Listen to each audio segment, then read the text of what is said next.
Welcome back to the City Ramble with me, Amos Murphy. It's Matt Kerr. Matt, transfer season is in full swing. City are laying it on thick. Well, maybe not in the sense that some people would want. We'll get into it. But plenty of deals to discuss. How are you, first of all? Season's closing in. Have you got the nerves yet? Yeah, no, it's not nerves yet. It's just excitement, I think. Until we get that Community Shield out of the way, obviously we're not in it this year, which is a blessing in disguise, I must say. Goodness. Thank goodness. So I can watch that. No worries at all. Yeah, so get that out of the way and then bring it on. Very excited. Very excited. I think I was speaking to Hugh Murray, a good friend of mine, about this. Obviously, he does YouTube stuff as well, and we were saying something along the lines. I can't remember being this excited for the start of the season. I know there's some people who'll be in the comments going, Hugo Viana's not done this, he's not done that, blah blah blah. But I think, given on top of the January signings as well, the players that we've seen come in this summer, I'm not expecting anything massive. I'm not saying City should be going out and blitzing the league title. I'm just excited to see how it works out. Almost intrigued as well. Yeah, definitely. And to be honest, I've not felt this excited for a season. It's probably because there's been quite a lot of changeover with a lot of new players. Since like the 2018 one, I think that a lot of people have been saying that going into the, was it 2017, 2018, sorry, where we brought in you got Walker, we got Bernardo, all them in that summer. And it does feel like a really big change again. So hopefully we'll have similar success. Obviously that season we got 100 points. I mean, anything near to that this season wouldn't be too bad at all, would it? No, I'd take that. If you are new around here, of course, another shout out to hit the subscribe button. Trying to grow this channel as much as we can. The podcast, for those who have listened to them before, will be returning after the Palermo friendly. So make sure you're subscribing on whichever podcast platform you've got as well. Also, get involved in the City Ramble Discord. The link to that is in the description. Right, Matt, we have got 6 players on my list of or maybe 7, 6.5 basically, of news stories, rumours, reports, and closing in on confirmed deals in the world of Man City at the moment. I want to start with Matteo Kovacic because this came a little bit out of the blue, I think it's fair to say. It was on Wednesday evening it was reported. Fabrizio Romano on Twitter speaking about the fact that Matteo Kovacic is expected to be part of City's squad for the new season. I don't think anyone sort of raised an eyebrow at that, but there was another bit underneath the tweet saying he had received approaches from the Saudi Pro League in recent weeks, but he's focused on Man City, with club management and staff also keen on keeping him as part of Pep Guardiola's squad. Now, Kovacic is 31. He obviously joined post-treble, so this is going into his 3rd season. I think, personally, he's a fully serviceable member of City's squad, especially when you've got Rodri back. We saw in the season City won the league in 2023-24. He was he was a decent squad player, at times sort of Stuffney's steps up and provided as well. Difficult at times last year, although I feel like in the running he really shone a bit more. Although I would have been interested to see what sort of offer was on the table for Saudi Arabia, because that, if we're talking 20 mil, for example, base figure, that kind of is a lot of money to say no to for a 31-year-old who's, got 2 years left on his deal. Yeah, exactly my thinking. However, I do think, like you say, when we've got Rodri back in a functioning City team, he is a very, very useful player to have. We have seen that. There is proof to say that he will be that.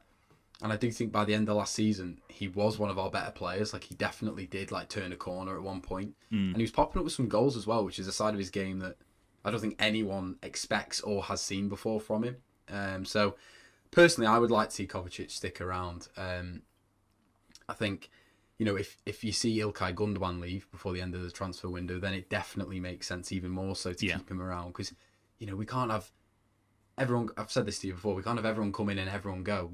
There's got to be some sort of changeover where you've got a similar squad. Yeah, a bit of continuity. Yeah, that's the word I'm after. But, I was looking before, he's under contract till 2027. So, realistically, if you're going to want to get some money for him, you're not going to get it next summer with only 12 months left on his deal, are you really? So, like you say, if there was an offer of 20 million, I think that should have been something maybe that City should have thought about, at least, if Gundogan is to be staying. Yeah. But, yeah, like I say, I do think he is a useful guy to keep around the place. Yeah, absolutely. I think and I was saying this after the Club World Cup as well, where people were losing their heads saying Guardiola's just going to play all the yonks again. He's not going to sort of give these new guys a chance. My modus operandi almost this season is wait until 10 games in, and I don't mean 10 league games, I mean, including the Champions League. So we're talking like probably the end of September. I'm probably going to reserve most of my judgment until then, because that's when you get players back up to fitness. Training's week in, week out. You've got the rotation of League Cup, Champions League, etc. Like I said, if at that point we're seeing midfields of Bernardo, Kovacic, Gundogan, Rodrick, fair enough. Yeah, that could be no bueno. That could be no good. Yeah. But if we are seeing these older guys, because I don't think 31's like ancient, is it? He's gonna be able to contribute and hopefully get like 40 appearances in the season, whatever.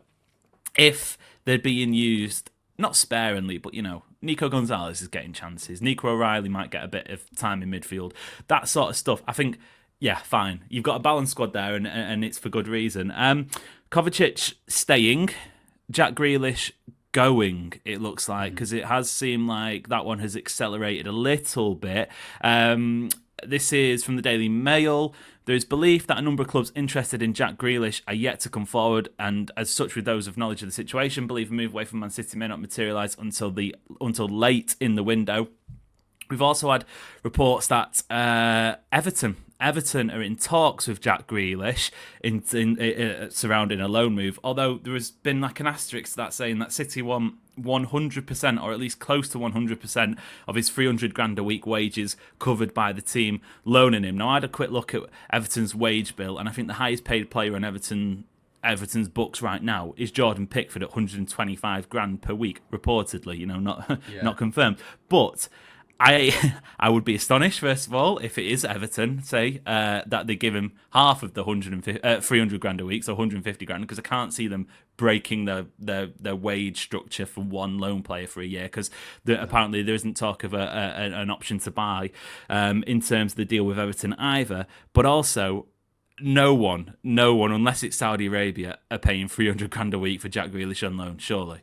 No, not at all. And, it would be not only a financial risk for Everton. Let's be frank, Grealish hasn't really been a very good footballer in the last 12 months. He's not had the impact that you'd want to see. If you're Everton, if you're going to fork out that much money, you're going to want a guy to come in and hit the ground running. Whereas I suppose if it's a loan deal where the wages are split, it's less risk for them as well. I think I read as well that, the deal that they've been talking about, there'd be no buy option or obligation to buy, anything like that. So, that risk is away for them. Yeah, but I do think it's a good fit. I really can see Grealish there. Obviously, I was chatting to a friend of mine, actually, who's an Everton fan, and he said at the moment they've only got about 12, I think now they've got Dewsbury Hall, I think only like 13 senior players fit. So they need bodies through the door. They can't really be too picky at this point, but I do feel he could be a real like wild card option for them, and I can see him becoming a bit of a cult hero there, that new stadium and everything. I can see him, the Everton fans properly getting behind him, and and he's not too far away from Manchester. It's not that massive a move. He's still in the north of England, so I definitely think it's an interesting one. But I know we were speaking off camera the whole Tottenham thing with James Maddison. Yeah. Obviously he's just done his ACL. They've lost Youngmin Son. There's some big gaps there to fill, isn't there? I feel like I would be stunned if we don't start hearing talk about that, because obviously James Maddison, not the same player, but very much similar. I remember when the pair of them were at Villa and Leicester, respectively, and there was all talk, comparison, who's better, who's this, whatever. But obviously, Maddison does his ACL. It feels almost too perfect a gap to sort of slide in, and Grealish has got Champions League experience. He knows what it's like to be part of a winning dressing room. Spurs, obviously, just about creeping back into the Champions League last season. They've got a new manager. They've got a young squad. Off the top of my head, in their squad, how many of those players would have played Champions League football? Kulusevski, Romero, maybe? Perhaps. Yeah, Pedro Porro when he was at Sporting. The point being, I'd say half of them haven't. The likes of Archie Gray. You can go through Spurs' squad list. I'm not going to time, but it just feels like it makes sense for Grealish to have a loan move at Spurs, and I think that'd be a better move for him, if I'm being honest. Yes, I like the Everton idea, but I'm going to put it out. I think he's better. I think he's a better footballer than Everton or West Ham, who have also been mentioned. Yeah, I completely agree with that. But going back to what I said, I suppose this could work for Spurs, but because of how out of form he has been, maybe he hasn't got that. He's not got the pick of the bunch, has he? Absolutely. But having said that, Tottenham, they did finish 17th last season, so they're not exactly the creme de la creme option, are they, for him? So yeah, I think it makes sense. He is a Champions League footballer, but then are we then giving him to a? I'm not saying Tottenham are a rival, but are we giving him to a team that may be too close to us that could maybe threaten us? I don't know. think the thing with loan moves is obviously they don't play against you, so you don't have that direct impact. They can. The City strengthen a rival, but at the same time make it more likely that they'll take teams or points off teams who they're fighting up against, whether that's for Champions League qualification or a league title. I don't know, maybe it's an interesting point. Yeah, if I could have my way, it would be we either keep him as a squad player, and when he gets his opportunity, or let him go to Napoli, join Kev. And then he's out of sight, out of mind. Then because did you see the quote about De Bruyne? Was apparently asked about Grealish, whether he's spoken to him about Napoli, and he sort of like had a typical Kevin De Bruyne smirk. Laughed it off and said maybe or something like that.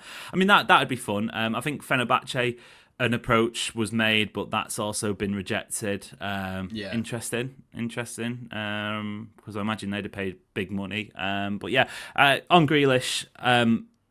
I feel like it is sort of going to be one of those later on in the window. You can see him starting the season, probably not getting in the squad if we're being honest.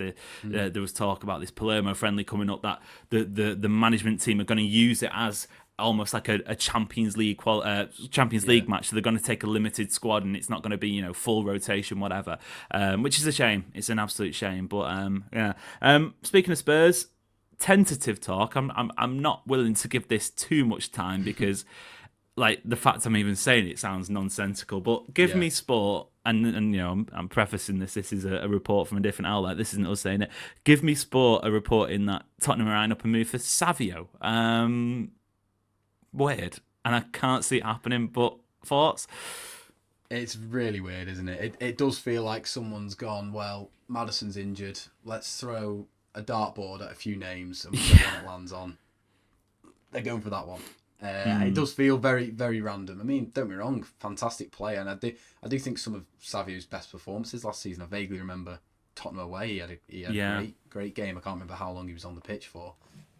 He also died at Tottenham away, didn't he? Do you remember when he went down injured and got stretchered off, and everyone's thinking this is going to be his season over? And it was the League Cup one. Early on in the season, everyone's like, "Oh God, bright talent, just started off really well, and then he was starting the next game or something at the weekend." Yeah, and he was completely fine. Don't get me wrong, I think he'd be a fantastic signing for him, but we only signed him for 30 odd million last summer, so we're going to demand a silly fee, I think, really. Yeah. So like you say, I don't think there's much point talking about it because I don't really think that's ever going to happen. To be honest with you, I imagine you'd keep him.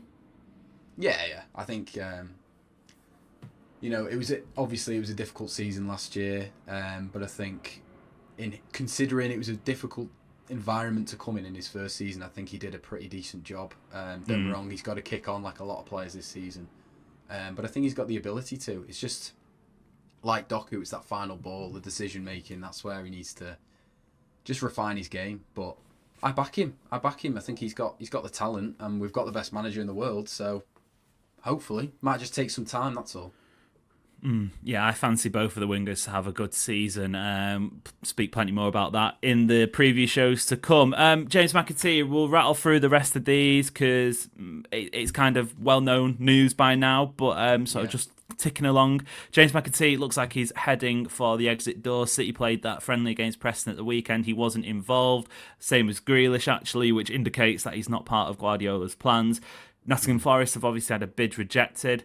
I'm interested to hear your thoughts on this one because when I first heard the £25 million offer for James McAtee, that City rejected, in my opinion, rightly so. I thought it was a laughable offer from Forest. And yes, you can say that he's got a year left on his contract, so that does play a part of it. But when you consider City let Cole Palmer go for 40 odd million quid, you look at around the sort of the Premier League, some of the fees that are being bandied about for some players. Liverpool want 50 million quid for Harvey Elliott.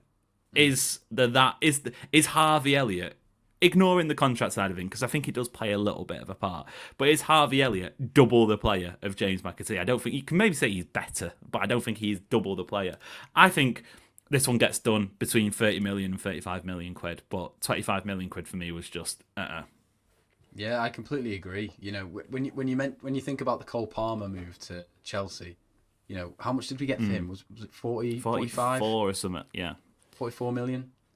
Palmer hadn't even scored in the Premier League at that point. Now, Yeah. I know goals doesn't matter, but, you know, James McAtee popped up with a couple of goals in the Premier League last season, and, you know, pretty good ones as well. I think of the one where Ederson lobbed it over and he's brought it down, took it around the keeper and slotted it in. You know, that's not a £25 million player at all, is it? And, you know, he's homegrown, you know, he's English. That always adds on some fee. Feels like we're working for City here, trying to get the price up. But, you know, it's 25 million. I completely agree with you. It is a bit of a laughable offer, I think. But City probably don't really have much of a leg to stand on with his contract situation. You know, they're not going to be able to probably get similar Cole Palmer money. So, you know, if it gets done for 35, 40 million, and as long as it has a buyback clause, I've got to stress that it's got to have a buyback clause because, you know, that's really bit us in the backside, that with the Cole Palmer thing. Obviously, James Trafford, great example of how that can work.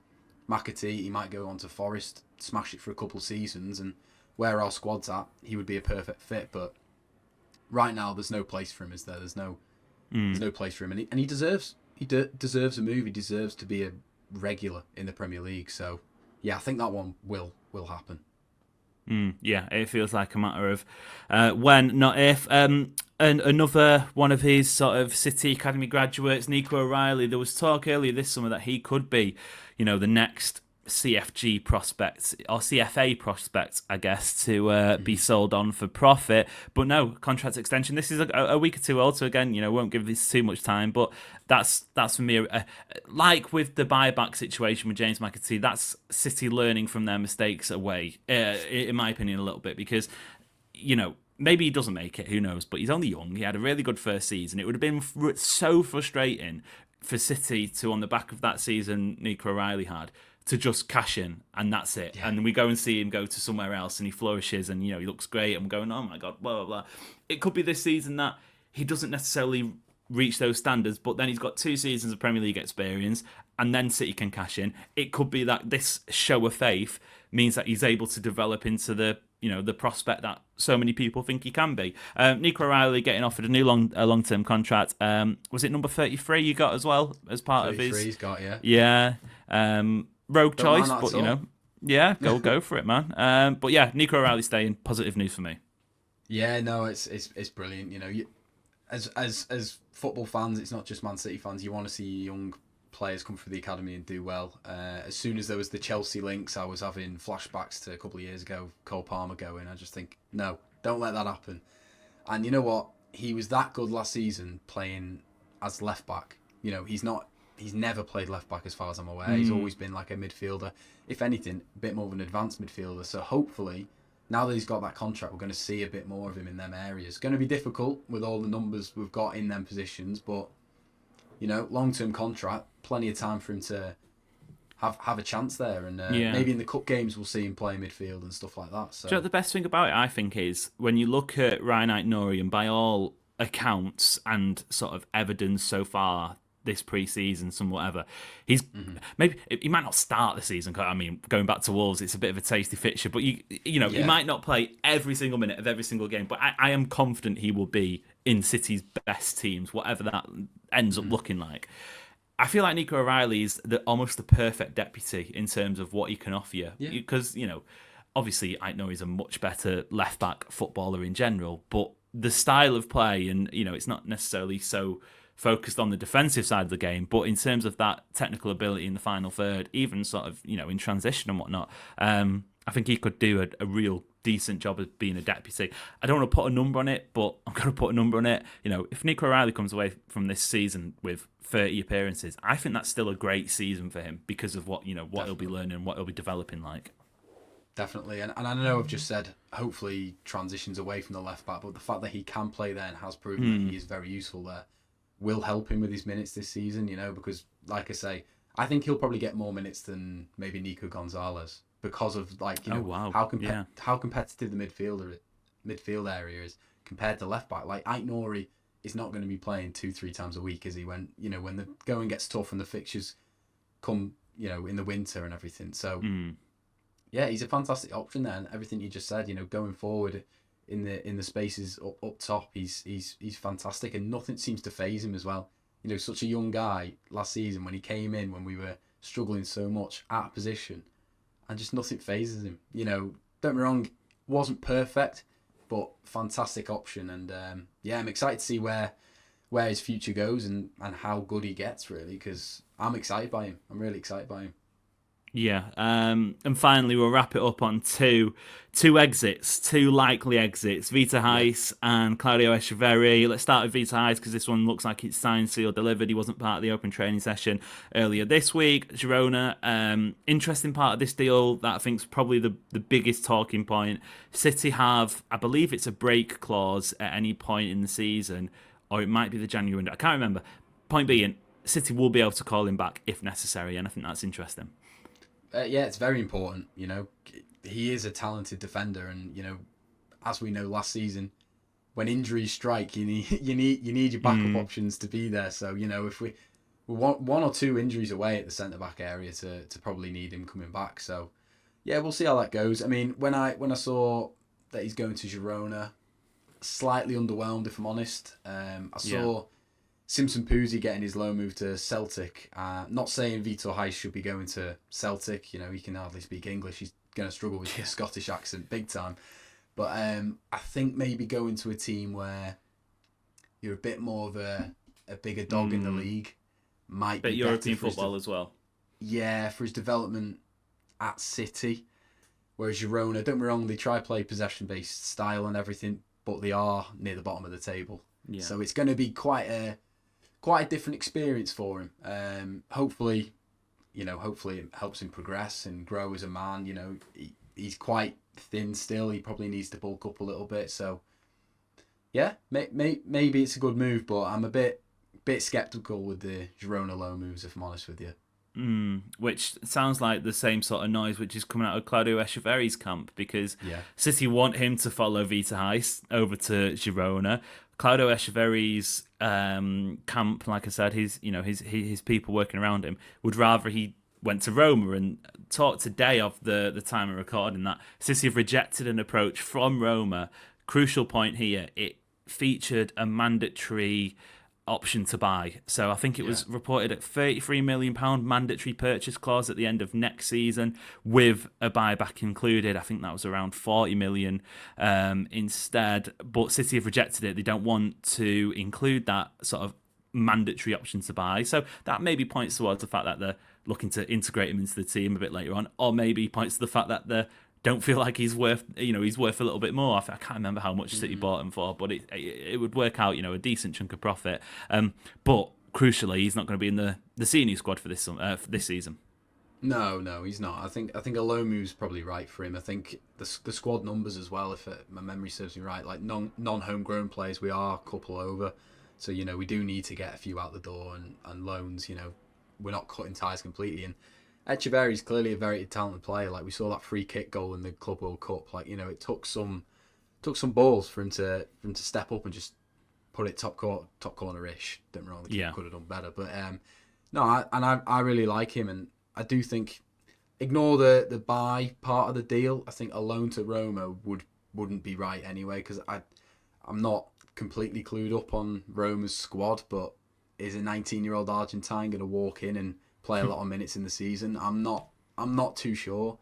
I think, listen, Girona, he's going to get a lot of minutes if he was to go there. I wrote down before, like, is Lyon still on the cards? Because obviously in the Cherky deal there was talks about that there was a guarantee of City loaning a player back at some point, and I don't think that'd be a bad option.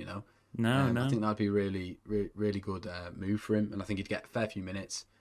Are they playing in Europe as well? I think they are, aren't they? Yes, they are. Yeah, because of the whole Palace situation. Yeah, of course. Yeah, how can I forget? Or maybe what do you think about a Premier League loan move? I don't know. Like, there's something about Echeverri I can see on loan at Brighton. I don't know why. There was a talk of that. I can't remember when it was, but I did see a news report that they might even reject a Girona move. City, this is because they want to, maybe test him in the Premier League. Brighton, Bournemouth, Fulham, that sort of level. I know Crystal Palace are searching for a few players as well. Everton. We've just spoke about them, but I think David Moyes would rather. I've heard that he'd rather want Premier League proven players, so maybe not. But yeah, that would certainly. I'm a bit like you were with Vita Hayes on Claudio Echeverri going to Girona, because I just feel like how much is a star that's going to be able to shine. And I know Girona had that season a couple of years ago where they got Champions League football. That was just a purple patch. They finished a point above the relegation zone last year. They're at best, I feel like, on a normal season, a mid-table team. Roma, for me, would intrigue me. It would have to come with that assurance of getting the minutes, which I think the mandatory option to buy would make Roma almost say, yes, we will play him more. If it's on loan, there's less commitment. I think it is about finding that sweet spot, which I guess they will be looking to do over the next week or two. Yeah, I definitely agree. It's just, it's getting the guaranteed minutes, but in a league where they can express themselves, but it's not going to be too easy as well.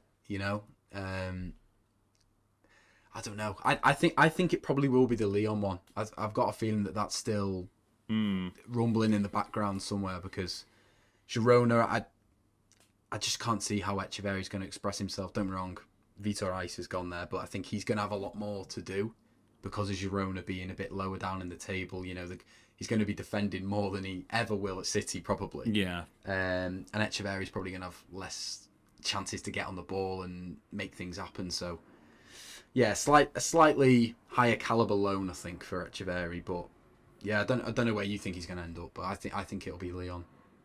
The Lyon one makes sense. There's obviously Naipan as well, who's of course, definitely going to be loaned. So maybe he's sort of on the Lyon train as well. But yeah, squad taking shape though. We're starting to get a sense of what it's looking like. I don't know off the top of my head of these names that we've said if there'll be any more. I think the best, obviously, Stefan Ortega. In fact, nothing on him, which is interesting. Gundogan maybe, but I think we're getting to the point now where City squad is looking balanced. It's looking good. We know what we're going to be working with, which is exciting. Yeah, we're taking shape. Time's ticking. I'm just so excited to get back to the Etihad and get the boys back on the pitch. It's going to be a very, very exciting season, I'm sure. Yeah, first game at home could be against Jack Grealish's Spurs or Savino's Spurs or James McAtee's Spurs. I don't know. Yeah, perhaps. But yeah, that was fun, Matt. I really appreciate it. If you are new, of course, another shout to get hitting the subscribe button, looking to grow this channel as much as possible. Get involved in the City Ramble Discord as well. Matt, until next time, thank you. No worries at all. Thank you very much. Listeners, until next time, thank you very much, and we'll see you later.